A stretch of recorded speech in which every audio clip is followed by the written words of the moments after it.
Hello friends, as you already know, we conduct in-depth research on important issues happening around the world.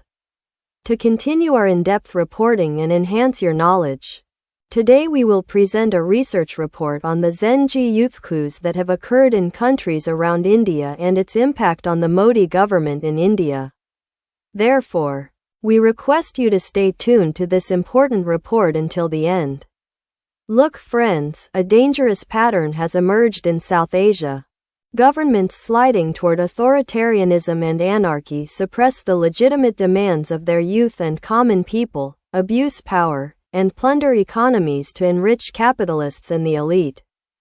This toxic mix has produced devastating consequences in countries like Afghanistan, Sri Lanka, Bangladesh, and Nepal, where systemic corruption, economic collapse, and brutal repression have fueled public anger and destabilized societies. Today, India stands on the brink of a similar crisis, where a young and marginalized population is seething with anger, ready to erupt like a volcano that no police or military force can contain. The lessons from our neighbors are stark, yet unheeded.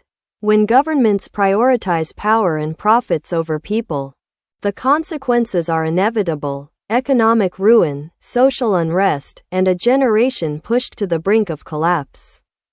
Therefore, to elaborate our study, we will start with our observations on countries around India, and then finally we will discuss the patterns of youth anger volcano that is boiling in India and has started to burst out in northern and southern parts of India against anarchist Modi government.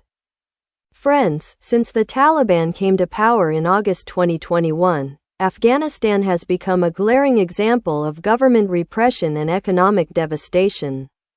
The regime has systematically crushed dissent, particularly targeting women, journalists, and minorities. Women are barred from traveling, singing, or speaking in public without male guardians, while journalists are being detained and tortured, and media outlets are banned from live political broadcasts. This stifling control has silenced voices demanding basic rights. Economically, the Taliban has transformed Afghanistan into a plundering regime, diverting foreign aid meant to alleviate a humanitarian crisis affecting 23.7 million people to loyalists.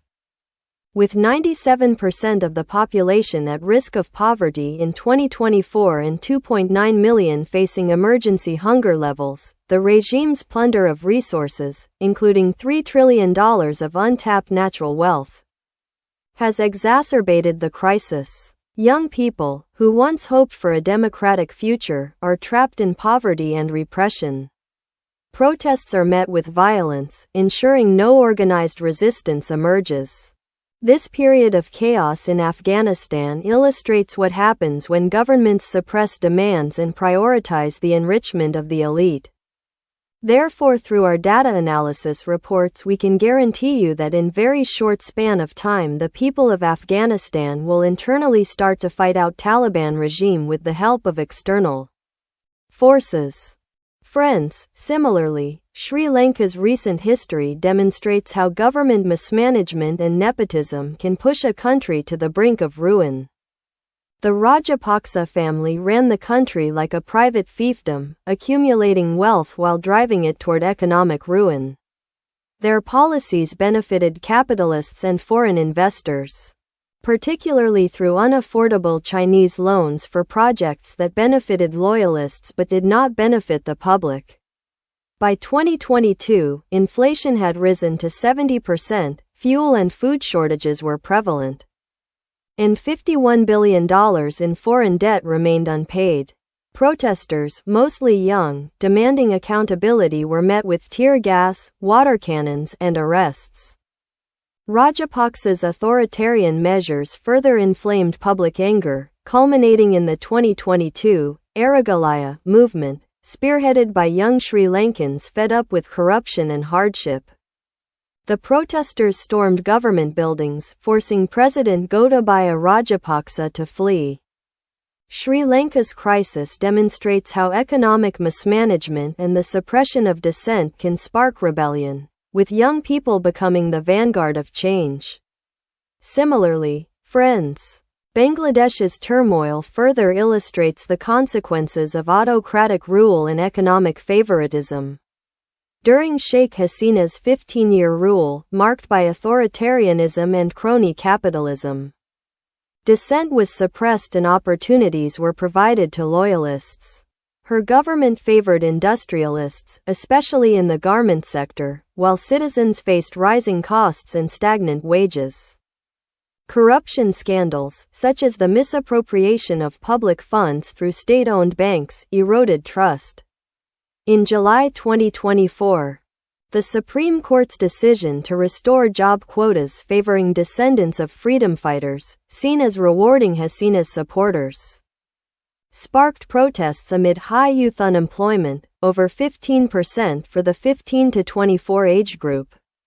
Hasina's brutal response: security forces killed more than 200 protesters, injured thousands, and imposed a curfew, failed to suppress the youth-led movement. By August 2024, massive protests forced Hasina to flee to India, ending her rule. Bangladesh shows how suppressing legitimate grievances, especially among youth, can lead to the downfall of a regime when economic policies enrich a few, while the majority continues to struggle. Friends, as you know, Nepal's story is one of chronic political dysfunction, economic neglect, and extreme repression of youth demands. Political elites linked to business interests have prioritized personal gain over public welfare, and corruption scandals have drained resources intended for development. Nepal's economy, dependent on remittances and tourism, offers limited opportunities for its youth, with over 400,000 young people entering the labor market each year but facing an unemployment rate of up to 19%. Frustrated by unemployment and government inaction, the youth-led Gen Z protests in 2024 grew into a nationwide movement that toppled the Nepalese government. Protesters, primarily young people, demanded jobs, transparency, and an end to corruption. The government's response was heavy-handed: tear gas, arrests, and excessive force against peaceful protesters further fueled the movement's momentum. The ZenZ rebellion, which ousted the ruling coalition from power, exposed the weakness of a regime that ignored the aspirations of its youth. Nepal's political instability, marked by frequent leadership changes and economic neglect, has disillusioned young people, who are turning to protests or migration to vent their frustration. Look, friends, listen carefully. India, the world's largest democracy, is now on a similar path, where the Modi government and its allies are stoking public anger through state administrative repression and economic mismanagement. Today, according to our social media data analysis, millions of young people, the general public, are so filled with anger against the Modi government that it wouldn't be wrong to say that the Modi government itself is sitting on a volcano of public anger that could erupt at any time. Economic reforms like demonetization and the goods and services tax in 2016 have harmed small businesses and the informal sector, which employs over 80% of India's workforce. While billionaires like Adani and Ambani are amassing wealth through supposedly government-backed contracts, unemployment among youth aged 15 to 24 is a growing crisis, at 23%. The 2022 Agnipath scheme, a short-term military recruitment program, sparked nationwide protests, in which young candidates burned trains and clashed with police over job insecurity.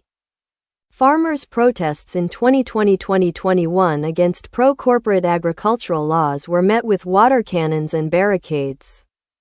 The Modi government's extreme repression of youth and public demands, through internet shutdowns, arrests of activists, and laws like the Unlawful Activities Prevention Act targeting journalists, students, and minorities, has stifled dissent.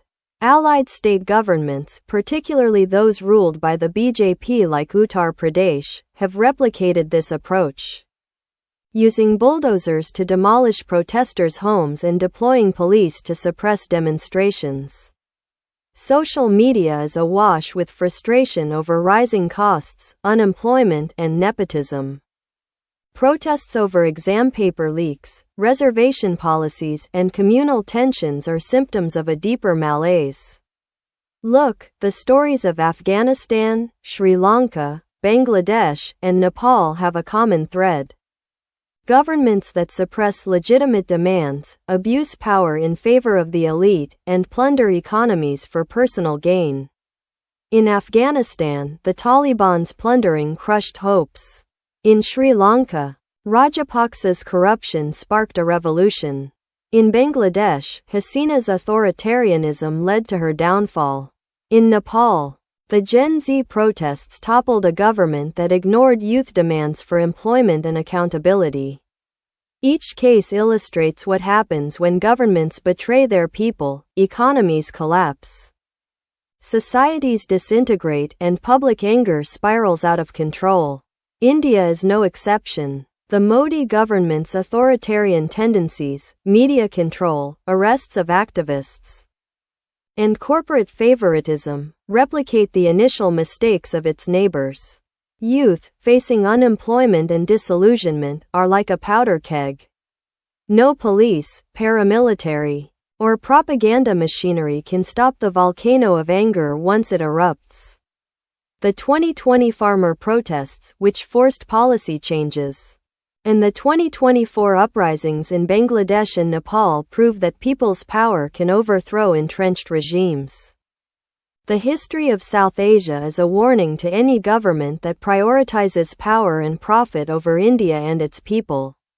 Repression breeds resentment, and economic mismanagement fosters despair.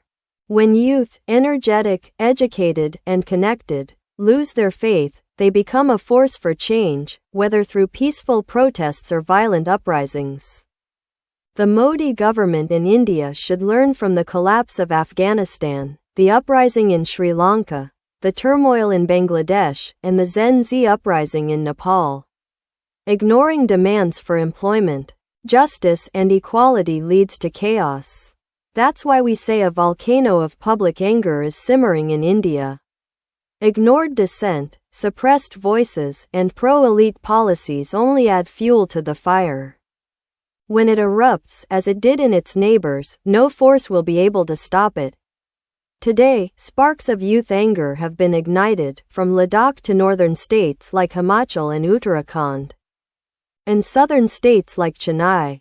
That's why we say and warn the Modi government that the time for accountability, transparency, and inclusive governance is now, before the Modi government's own fire destroys everything. Our thoughtful viewers, we work hard to bring you important issues and topics in a concise and time-saving manner. So please like, share, and subscribe to encourage our team and share your thoughts on this important topic. Please visit our website VOPGLOBAL.org and raise your voice. Join us by downloading your volunteer press card available on our website and share your thoughts and news. Team Digital Media India, Voice of the People International.